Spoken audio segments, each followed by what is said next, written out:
এবার পাল্টে যাচ্ছে লক্ষ্মীপুর ৩ আসনে ভোটের হিসেব নিকেশ। এই আসনে সবচেয়ে হেভিওয়েট প্রার্থী বিএনপির যুগ্ম মহাসচিব শহীদ উদ্দিন চৌধুরী অ্যানি হলেও তার সাথে শক্তভাবে প্রতিদ্বন্দ্বিতা করবেন জামাতের প্রার্থী ড রেজাউল করিম। এই আসনকে বলা হয় জামাত শিবিরের ঘাঁটি।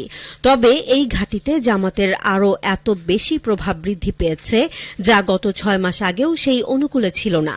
জামাত শিবিরের গণসংযোগে এই এলাকায় সার্বজনীন মানুষের মধ্যে ব্যাপক সাড়া লক্ষ্য করা গেছে। ২২ নভেম্বর লক্ষ্মীপুর সদরে দীর্ঘ মোটরসাইকেল শোডাউনে ৫,০০০ মোটরসাইকেল যুক্ত হয়।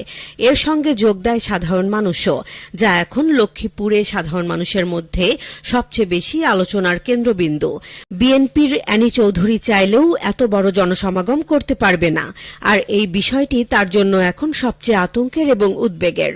লক্ষ্মীপুর ৩ আসনে মোট ভোটারের সংখ্যা ৬,৭১,০০০-এর বেশি। এর মধ্যে ২.৫ লাখের বেশি ভোটারই নতুন প্রজন্ম, অর্থাৎ এই তরুণ ভোটাররাই নির্বাচনের ফলাফল নির্ধারণে সবচেয়ে বড় নিয়ামক হতে পারেন। বিএনপির অ্যানি বিভিন্ন সভা সমাবেশে বলছেন, জামাত না জান্নাতের টিকিট বিক্রি করছে, অথচ জামাতের কেন্দ্র থেকে স্থানীয় পর্যায়ের কোনো নেতাই এমন বক্তব্য দেন নাই। তারা ইসলামের পথে চলার আহ্বান জানান, যা দলটির কেন্দ্রীয় সেক্রেটারিও স্পষ্ট করেছেন। এই মিথ্যা বক্তব্যের কারণেই তরুণরা বিএনপি থেকে মুখ ফিরিয়ে নিচ্ছে। লক্ষ্মীপুরের তরুণরা এমনটাই জানিয়েছেন।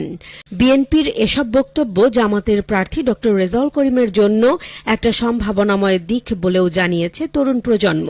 এদিকে এই আসনে হিন্দু সম্প্রদায়ের ভোটার রয়েছেন ২ লাখের বেশি, যা মোট ভোটারের একটি উল্লেখযোগ্য অংশ। হিন্দুদের মধ্যে ব্যাপক জনপ্রিয়তা রয়েছে জামাতে ইসলামীর। মাঠের রাজনীতি এবং জনমত জরিপ অনুযায়ী হিন্দুদের বড় একটি অংশ জামাতের ভোট বাক্সে যাবে বলে জরিপে উঠে এসেছে। বারবার কারা নির্যাতিত জামাতের এই প্রার্থী ছিলেন ছাত্র শিবিরের সাবেক কেন্দ্রীয় সভাপতি। ২০০১ সাল থেকে এখন পর্যন্ত জামাত বা দলটির সহযোগী সংগঠনের কোনো বড় ধরনের দুর্নাম এই এলাকায় শোনা যায়নি।